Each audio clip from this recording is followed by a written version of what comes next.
ಈ ವರ್ಷದ ಫಲಪುಷ್ಪ ಪ್ರದರ್ಶನಕ್ಕೆ ಸಿಎಂ ಡಿಕೆಶಿ ಚಾಲನೆ ನೀಡಿದ್ದಾರೆ. ಗಂಗರ ಇತಿಹಾಸ, ಸಂಸ್ಕೃತಿ, ವಾಸ್ತುಶಿಲ್ಪ ಅನಾವರಣ ಆಗಿರುವಂತಹದ್ದು, ಸಾವಿರಾರು ಪುಷ್ಪಗಳ ಪ್ರದರ್ಶನ ಆಗಿರುವಂತಹದ್ದು.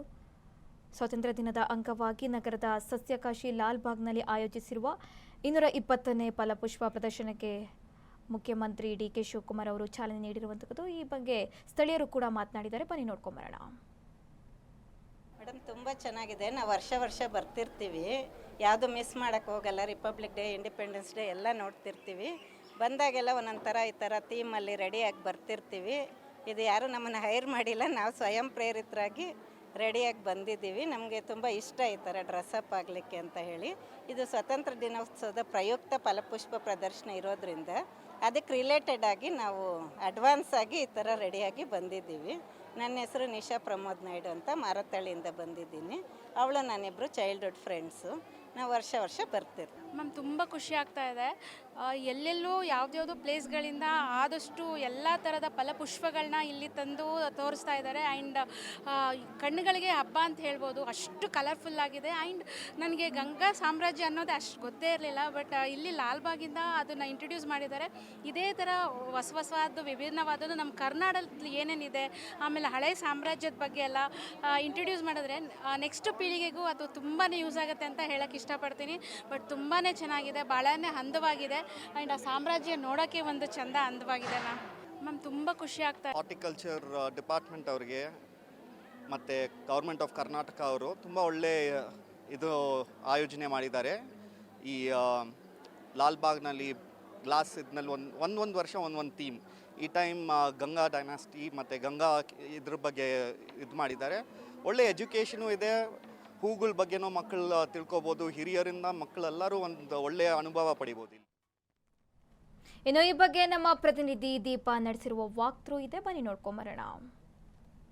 ಬೆಂಗಳೂರಿನ ಸಸ್ಯಕಾಶಿ ಲಾಲ್ಬಾಗಲ್ಲಿ 220ನೇ ಫಲಪುಷ್ಪ ಪ್ರದರ್ಶನ ನಡೀತಾ ಇರುವಂಥದ್ದು.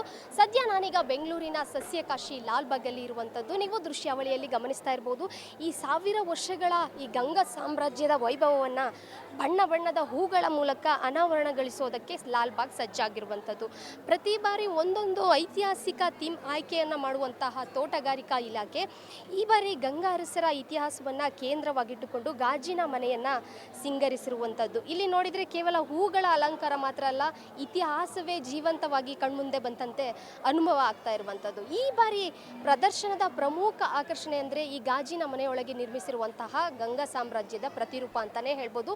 ಸಾವಿರಾರು ಬಣ್ಣದ ಹೂಗಳನ್ನು ಬಳಸಿ ಅರಮನೆಗಳು, ಐತಿಹಾಸಿಕ ಸ್ಮಾರಕಗಳು, ಹಾಗೆ ಗಂಗರ ವೈಭವವನ್ನು ಕಲಾತ್ಮಕವಾಗಿ ರೂಪಿಸಲಾಗಿರುವಂಥದ್ದು. ಪ್ರತಿಯೊಂದು ವಿನ್ಯಾಸವೂ ಕೂಡ ಈ ನೋಡುಗರನ್ನು ಕಣ್ಮನ ಸೆಳಿತಾ ಇರುವಂಥದ್ದು. ಫೋಟೋ ಹಾಗೆ ಸೆಲ್ಫಿ ಪ್ರಿಯರಿಗೆ ಇದೊಂದು ವಿಶೇಷ ಆಕರ್ಷಣೆ ಅಂತಲೇ ಹೇಳ್ಬೋದು. ಹಾಗೆ ಈ ಗಾಜಿನ ಮನೆಯ ಅಲಂಕಾರಕ್ಕಾಗಿ ಲಕ್ಷಾಂತರ ಹೂಗಳನ್ನು ಬಳಸಲಾಗಿದೆ. ದೇಶದ ವಿವಿಧ ಭಾಗಗಳಿಂದ ತರಿಸಲಾದಂತಹ ಹಲವು ಬಗೆಯ ಹೂಗಳು ಇಲ್ಲಿ ಕಂಗೊಳಿಸ್ತಾ ಇರುವಂಥದ್ದು. ಹೂಗಳ ಬಣ್ಣ, ವಿನ್ಯಾಸ, ಕಲಾವಿದರ ಶ್ರಮ ಒಂದಾಗಿ ಎಲ್ಲವೂ ಕೂಡ ಅದ್ಭುತ ಲೋಕವನ್ನೇ ಸೃಷ್ಟಿ ಮಾಡಿದೆ ಅಂತಲೇ ಹೇಳ್ಬೋದು. ಅಲ್ಲದೆ ಇಂದು ಮಧ್ಯಾಹ್ನ 1 ಗಂಟೆಗೆ ಈ ಮುಖ್ಯಮಂತ್ರಿ ಡಿ ಕೆ ಶಿವಕುಮಾರ್ ಅವರು ಈ ಫಲಪುಷ್ಪ ಪ್ರದರ್ಶನಕ್ಕೆ ಅಧಿಕೃತ ಚಾಲನೆಯನ್ನು ನೀಡಿದರು ಕೂಡ. ಅದರಲ್ಲಿ ಸಚಿವರು, ಜನಪ್ರತಿನಿಧಿಗಳು, ಅಧಿಕಾರಿಗಳು ಎಲ್ಲರೂ ಕೂಡ ಭಾಗವಹಿಸಿದರು.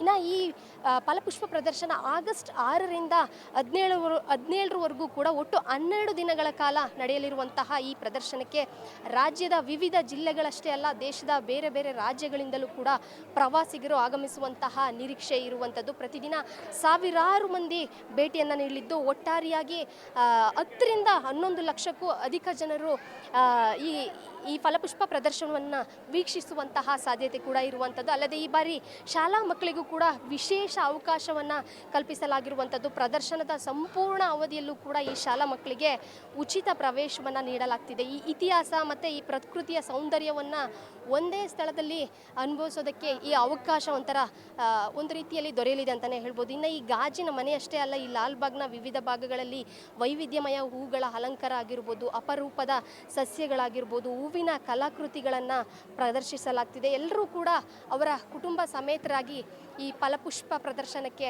ಸಜ್ಜಾಗಿ ಬಂದು ನೋಡ್ತಾ ಇರುವಂಥದ್ದು. ಒಟ್ಟಾರೆಯಾಗಿ ಈ 220ನೇ ಫಲಪುಷ್ಪ ಪ್ರದರ್ಶನಕ್ಕೆ ಈ ಹೂಗಳ ಹಬ್ಬ ಒಂಥರ ಎಲ್ಲ ಜನರಿಗೂ, ಅಂದರೆ ಬೆಂಗಳೂರಿನ ಜನರಿಗಾಗಿರ್ಬೋದು, ಹೊರ ಜಿಲ್ಲೆಗಿಂದ ಬಂದಿರುವಂತಹ ಜನರಿಗಾಗಿರ್ಬೋದು, ಕಣ್ಮನ ಸೆಳೆಯುವಂತಹ ಒಂದು ವಿಭಿನ್ನವಾದ, ವಿಶೇಷವಾದ, ವೈಶಿಷ್ಟ್ಯವಾದ ಸಂಸ್ಕೃತಿ ಅಂತಲೇ ಹೇಳ್ಬೋದು. ಕ್ಯಾಮ್ರಾ ಪರ್ಸನ್ ರಾಜ ಜೊತೆ ದೀಪಾ, ಫ್ರೀಡಮ್ ಟಿವಿ ಕನ್ನಡ, ಬೆಂಗಳೂರು.